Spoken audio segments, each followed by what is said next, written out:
All right. So I don't think that the house is hot. I do think that there's something evil about this lake house and property. There's something evil. Okay.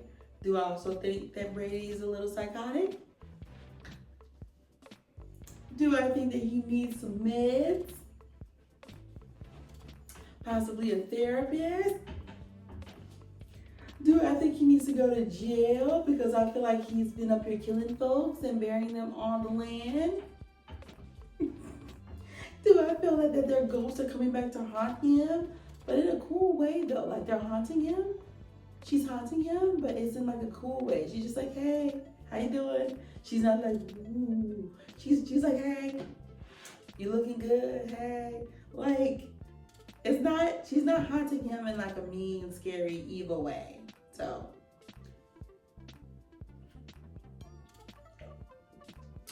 all right. So here we go. This is chapter 10, part 2. We are on page 85. All right. Here we go. We are right after Emily turns and sees him after he just came back up from the basement. Okay. All right. You okay? You look like you've seen a ghost, she asked, trying to figure out what to say to throw her off. He saw his ex-girlfriend in the basement. Oh yeah. Bringing something up like that could lead to trouble, and he knew it. So he needed something else to say. Just running ideas in my head about my upcoming novel, he answered, thinking how clever that was to throw off what happened. Speaking of novels, I hope you don't mind. Before I started cooking, I checked out your office where you do your writing and saw your bookshelf. I would like to read those novels and the Lake House series books sometime here soon, Emily said. Do you like dark romance with twist and mystery? He asked, still sitting at the bar trying to shake what happened moments ago from his mind. Oh yeah, I could get into that, and horror too, she replied while preparing dinner. Well, that's good. They got a splash of horror to them, more or less thriller though, he responded. Either way, I want to read them.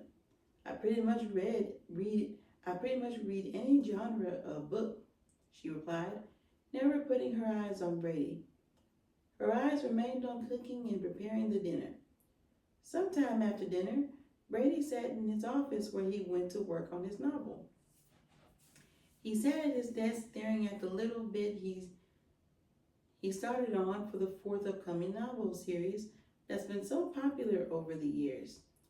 He sat there full of thoughts. What he had encountered in the basement was something he couldn't remember happening to him before. It was stuck in his mind like a blood-sucking tick. He sits there troubled by the thoughts until his attention is turned away from those thoughts.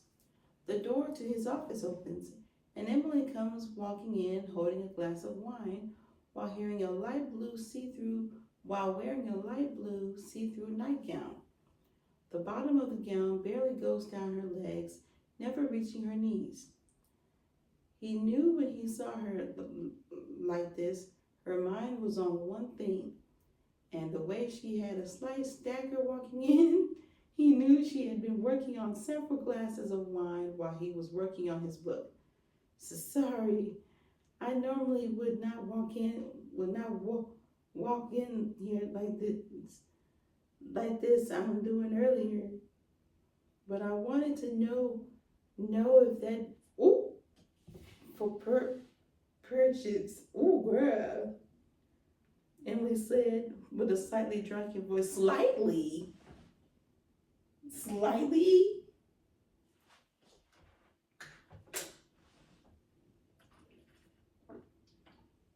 I think she's more than a little slightly drunk, okay? I think she done had, yeah, I mean, he said it himself. She's had several, okay? She's tipsy McGee over here. Let's see. To back up her slightly staggering walk when she entered the room, Brady starts to giggle at the sight of Emily near borderline drunk. He knows she doesn't handle much wine. 2 glasses and she's buzzed. With her sounding like this and the little bit of stagger to her walk coming into the room, he knew she had 6 glasses of wine, possibly more. Honey, I think you've had one too many, he chuckled. Okay, so we can skip to the ooh, gulping down the last of her wine in one glass. I like her. She is a vibe. She is a whole vibe. She still had the sense of mind to place the glass down on a nearby stand, and she removed her. Ooh. She staggers just a bit over to Brady. She sits on this desk right in front of him, and she, ooh. Brady could not hold back the temptation any longer. Ooh.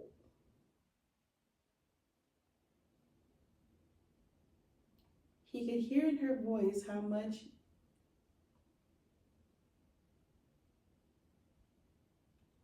after a moment of her body jerking around from the sensation. Ooh. What? She suddenly stops him. Why we stop? Just from the desk and tells him to wait right there. She was weak in the legs from the pleasure she was receiving while leaving the room. She wasn't sure what she was up to, but he wasn't sure what she was up to. But seconds later, she came running back into the room. She was holding a bottle of wine. More? What are you up to now? He asked, smiling at her while she pranced over, holding the bottle of wine.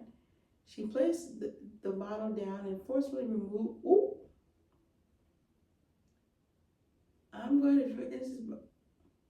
I don't think you need to drink any more, ma'am, she said with pure excitement all over her face. Her eyes were full of lust, and she was desperate to be, and he knew it. She sat down. Oh, are y'all wearing protection? Is she on birth control? Because there's been a lot of activity going on lately here. I don't see not one mode of protection being used. So I'm going to assume that she's on birth control. Because we don't need no baby Brady's running around here as crazy as he is. Let's see. Emily did just as she said she was going to do, and she was right. Ooh.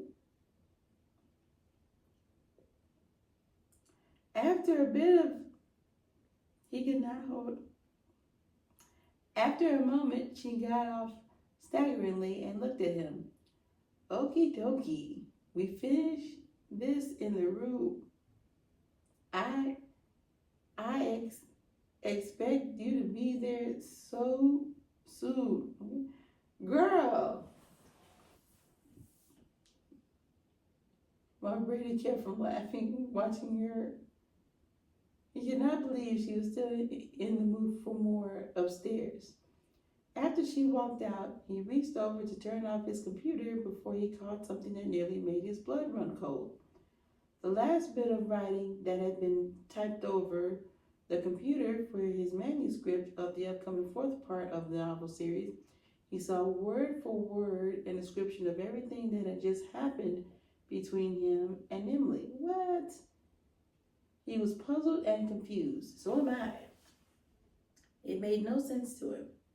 How could he have written something moments before it happened? He's daydreaming again. This didn't happen. No. Especially since she normally only drinks 2 and she's buzzed. Now she's had 6 or more on top of finishing the bottle. He's imagining this. There's a lot of just his imagination. This is just his imagination. Let's see.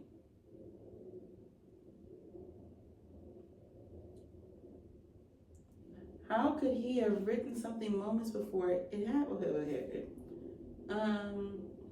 It was like something out of sci-fi, he thought.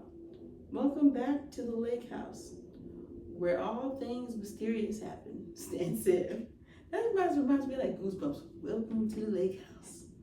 Welcome back to the lake house, where all things mysterious happen, Stan said, walking into view next to a confused Brady. Never has anything like this happened before. Wait, never has anything like this ever happened, Brady replied. You have forgotten so much. Or she has taken away those thoughts, Stan responded. She hasn't done anything, Brady replied, standing up to his feet, bottomless. The only thing he wore was the white shirt he still had on. With a look of disappointment on his face, Stan gives Brady that look for a moment before looking away from him. Wait. Memory? So maybe, okay, so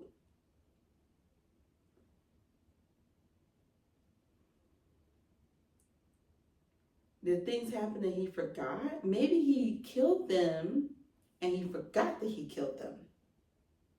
Maybe he thought that they broke up, and that's why when he does remember Tanya, he has all these like happy thoughts surrounding her.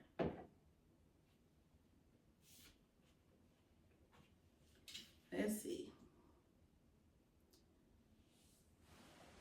Just go upstairs, give her another round of, perhaps it will all return to you soon, he said disappointingly. He sounded as though Brady had let him down. Brady was confused, unsure of how to respond. He just picked his shorts off the floor and left the room. Stan looked over at the doorway as if to see if Brady had left before his eyes fall onto the computer that is now turned off. Welcome home.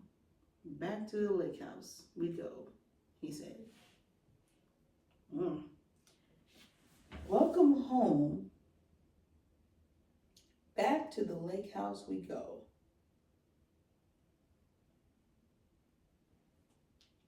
What y'all thinking? What are we thinking, guys? You have forgotten so much. So he's forgotten. So maybe the same exact thing happens with different women, but that can't be. But he says never has anything like this ever happened before.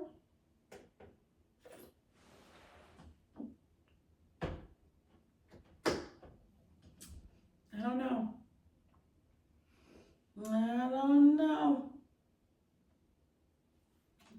know.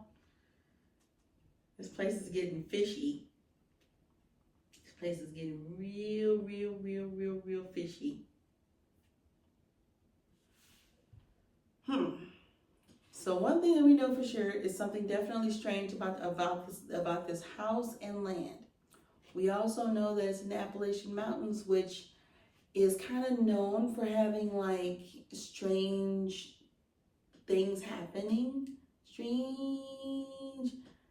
Strange things.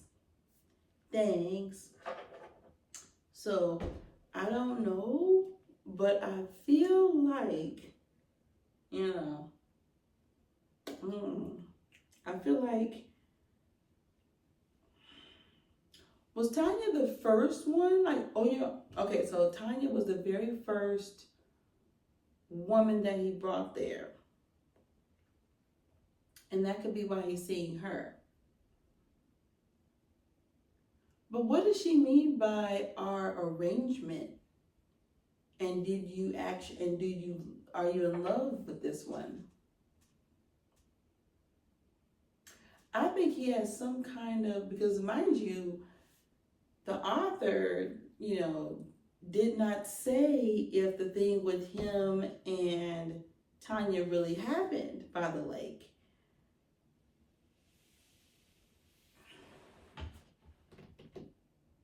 Or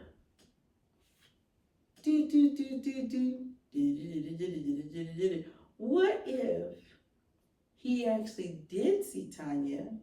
He actually did go outside. He actually was, you know, and Emily really did wake up and really did see him with her and only thought that she was dreaming.